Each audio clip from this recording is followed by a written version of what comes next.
Yo, what's up mga kaibigan? Nalina tayo magkwentuhan matapos na mag-average lamang ng 14 points sa mga nauna niyang games bilang parte ng Los Angeles Lakers ay nagtapos na nga si Luka Doncic kanina na may 32 points, 10 rebounds, 7 assists, and 4 steals sa panalo nila kontra sa Denver Nuggets. Subalit pag-usapan natin si LeBron mga kaibigan.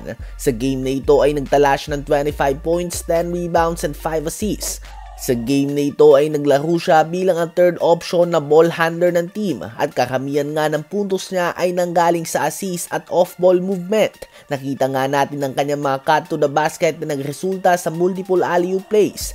Hindi nga natin gaanong nakita sa LeBron na nagpatakbo ng mga pick and roll plays sa game na ito bagkus palagi nga siyang nasa corner as a cutter. Alam nga ng madami na ball dominant star si Luka at ganun din si LeBron. Ganun pa man, pinakita nga ni LeBron sa game na ito na kaya niyang mag-adjust at bumalik siya sa pagiging small forward.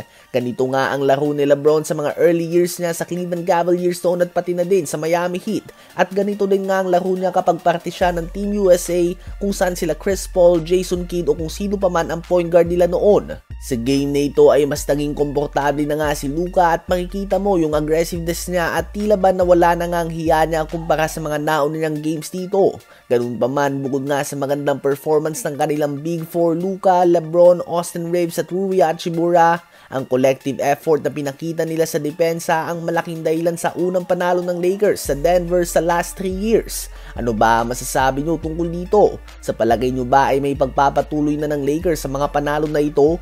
Habang ang Philadelphia 76ers naman mga kaibigan ay muling tinalo ng Brooklyn Nets sa home court mismo nila sa score na 105-103. 23 points, 4 rebounds, 4 assists, and 3 steals si Cam Johnson. At 16 points, 9 rebounds, and 5 blocks naman si Nick Claxton. Sa Sixers naman ay 31 points si Tyrese Maxey, 16 points, 7 rebounds si Quentin Grimes, 15 points, 7 rebounds si Paul George, at 14 points, 7 rebounds lamang si Joel Embiid.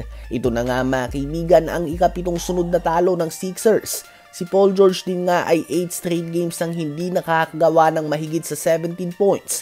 Tandaan nga na isa itong player na sumasahod ng 49.2 million ngayong season, 51.6 million next season, 54.1 million sa sunod, at 56.5 million naman sa huling taon ng kanyang kontrata. Mukhang lugi nga ditong Sixers mga kaibigan.